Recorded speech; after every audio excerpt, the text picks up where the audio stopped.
What's up, Rat Fam? I am a huge Harry Potter fan. I've watched every single movie multiple times.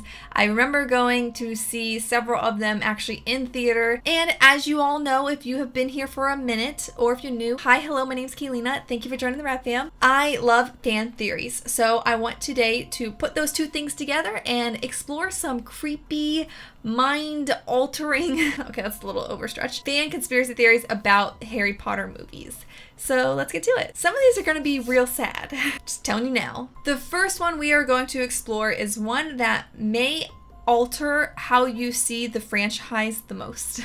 Again, being very dramatic. That's how I personally view these crazy fan conspiracy theories about movies and TV shows and just like anything. A lot of them make a lot of sense. So this one is Harry hallucinated the entire thing while living in the cupboard.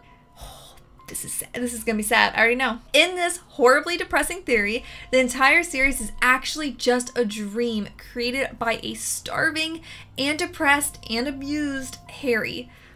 Stuck in the dark, alone in the cupboard. Oh my god, so that's literally child abuse. It's so interesting to me too that this is a movie that was meant for kids to enjoy, and it depicted Harry being abused, which is a very heavy, serious topic. So for it to be in a kids movie, now that I look back on it, it's quite shocking, right? The Harry is insane theory may seem a little too out there for a writer of Rowling's caliber, but the author has actually gone so far as to address the idea that Harry might have dreamt it all. What? I didn't know that. I didn't know she ever really addressed fan theories. Maybe, okay, I think I need to follow her on Twitter. I want some inside scoop, okay? Her remarks came in response to a behind-the-scenes interview with screenwriter Steve Kloves, who, in writing his adaptation of the first film, invented a spider for Harry to talk to in the cupboard so that when Hagrid first showed up, viewers might think, at least briefly, that he was hallucinating all of it. That kind of changes everything. That does change everything. It doesn't kind of change everything. That literally changes the whole plot of the movies. I think that's a fabulous point, and it speaks so perfectly to the truth of the books, Rowling replied. I've heard it suggested to me more than once that Harry actually did go mad in the cupboard, and everything that happened after was some sort of fantasy life he developed to save himself. No denial from the outspoken author though, so who actually knows? When I said, guys, this one's going to be very depressing, yeah, I was right. He might have had a break from reality because he just couldn't deal with his reality. That is so sad and so depressing, and that means nothing ever in the movies happened. So like, on one hand, the people that died, it's like, oh great, you didn't actually die, but then it's also like, oh, wait, this little boy who's being abused and has such a horrible life is dreaming up this fantasy world, and in this fantasy world he still has people dying and fighting. That is, it's so sad. Okay, we gotta move on to the next one because this one is just, it's bringing me down a little too much, guys. Starting off the video a little too strong. Yep, and the next one is about Dumbledore is the personification of death. You know, the world of Harry Potter is not all sunshine and rainbows, so I don't know why I am so shocked that these are so dark. I mean, most fan theories tend to go creepy and dark, well, at least the ones we cover here because we're a horror channel. We're just in for in our feels kind of day, so I hope you guys are okay with that. So Dumbledore is death. The theory that Hogwarts headmaster Dumbledore actually represents death stems from the tale of the three brothers told in Deathly Hallows. Oh, that's my favorite movie.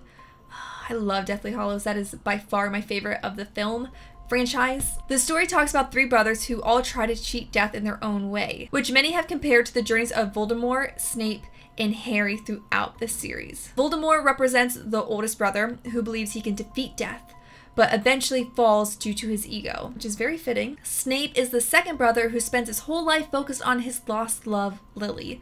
Spoiler alert, I guess if you've never seen the Harry Potter movies, well, you know, there you go. Harry is the youngest brother who was able to hide from death for his whole life before choosing to embrace it. These are all very fitting. Is this even a conspiracy theory? Isn't this just like right? As some readers have pointed out, Dumbledore could also be associated with death in the story. Not only is he responsible for Voldemort and Snape's demise, but he is also the one who greeted Harry at King's Cross, and on top of that, he's the one who gave Harry the invisibility cloak of the youngest brother in the story.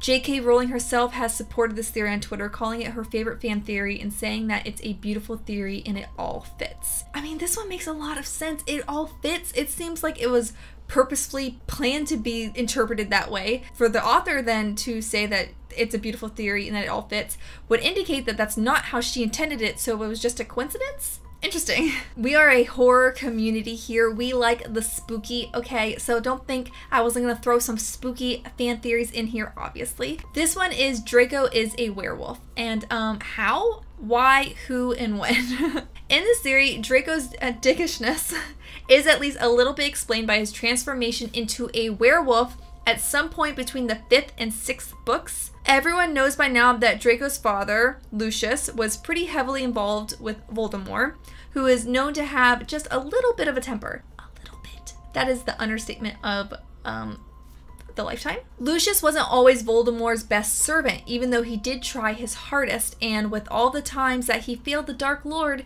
it's quite likely that he would have ended up on his bad side at some point. I mean, I feel like everyone would have ended up on his bad side. Did he have a good side? Some readers suggest at some point Voldemort got so mad at Lucius that he sent his lackey, the werewolf Greyback, to find Lucius' son and infect him as a punishment to his father. What? Why would someone say that? Where's the evidence? Did I miss something? I'm gonna be honest with you guys. I was not the biggest fan of the books. To be honest, I never finished them. I just really couldn't get into the books, but I really love the movies. Please don't come for me. I know that might be fighting words for some people, but maybe there's something in the books that led more support to this theory. Did it? This helps to explain why Draco continued to struggle throughout the books. He would have to hide the fact that he was a werewolf in order to maintain his social standing, something that was always important to him. I mean, I guess he was very angry, but I kind of thought he was just so angry and mean because of his family. His home life wasn't great. I mean, his dad put a lot of pressure on him. His dad was BFFs with the Dark Lord. I just kind of thought it was that made him act out. But I don't know. Did you read the books? Does this have any merit? Does it hold any weight to it? Okay, and now this might be the darkest theory we are going to cover in today's video, possibly, I think. This one is the Horcruxes are created by cannibalism. Even though I have just realized that the Harry Potter franchise is incredibly dark, especially considering, you know, a lot of kids watched it. But I feel like this one really cranks that up to like a level 10 in terms of disturbing. Rowling has never revealed how Horcruxes are created, which has led to a lot of discussion among fans about the evil objects and how they're brought into the world. One of the strangest but also most well-supported, interesting, theories to the creation of Horcruxes, that's actually really hard to say, Horcruxes, yeah, okay, is that they're actually made via cannibalism. It fits with everything that we know for sure about Horcruxes. Okay, I feel like I'm saying this word so much that now I'm getting tongue-tied. Creating them is one of the darkest acts of magic, and the process involves murder, a spell, and some other action that is horrifying enough to bring nausea to Slughorn, Hermione, and even Rowling's editor.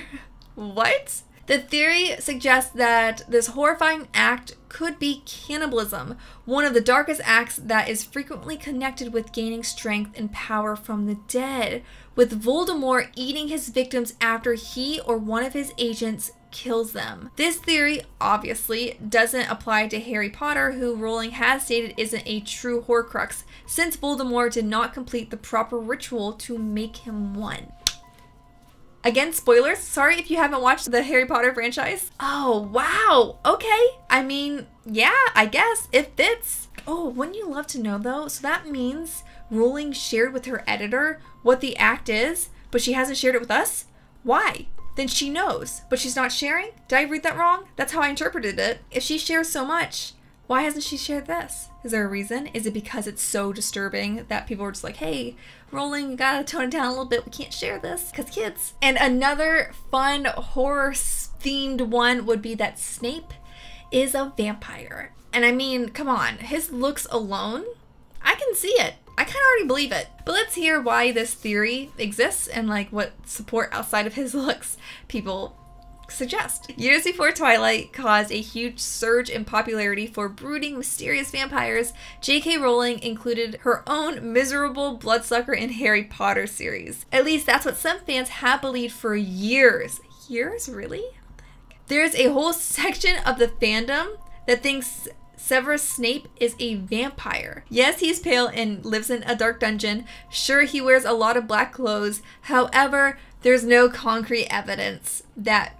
he feeds on blood. For one, he's frequently seen in the daylight, something that traditionally is described as dangerous to vampires. I mean, the Vampire Diaries, they go out in sunlight if they have like a special ring. So I mean, he could just have a special object that has a spell on it too. I guess if werewolves exist in the Harry Potter universe, wizards exist, Death Eaters exist, why is the idea of vampires existing that far-fetched? You know what I'm saying? I mean, he acts like a vampire, he looks like a vampire, so I get it. But again, I feel like every fandom makes characters that have no business being a vampire into a vampire. I feel like that's very common, especially like in fan fiction, you know what I'm saying? People just love mysterious characters to be even more mysterious by being vampires. That being said, he, you know, has powers, so is that not enough? I guess not. I think we're gonna end the video on that one because I feel like that was a really fitting one for our community to end on. I'd love me a good vampire, so, you know, I would not be opposed to Snape being a vampire. No, I guess I would be actually, because I would want that to be written into the story, so I'd want to know more about it, but now that it's over, I don't know more about it, so I can't. So never mind, I don't want him to be a vampire, because then I feel like I just missed out on a lot of entertainment. But thank you guys so much for watching today's video. I hope you liked it, and if you did, please turn on my channel notifications down below so you're notified when the next video goes live. And let me know down below what you think of some of these fan theories. Do you think some of them hold weight? Do they make you look at the series differently? Do they fit more with the books instead of the movies, or vice versa? Let me know, sound off below. And until next time, keep with Brandis, and I'll see you guys real soon. Bye!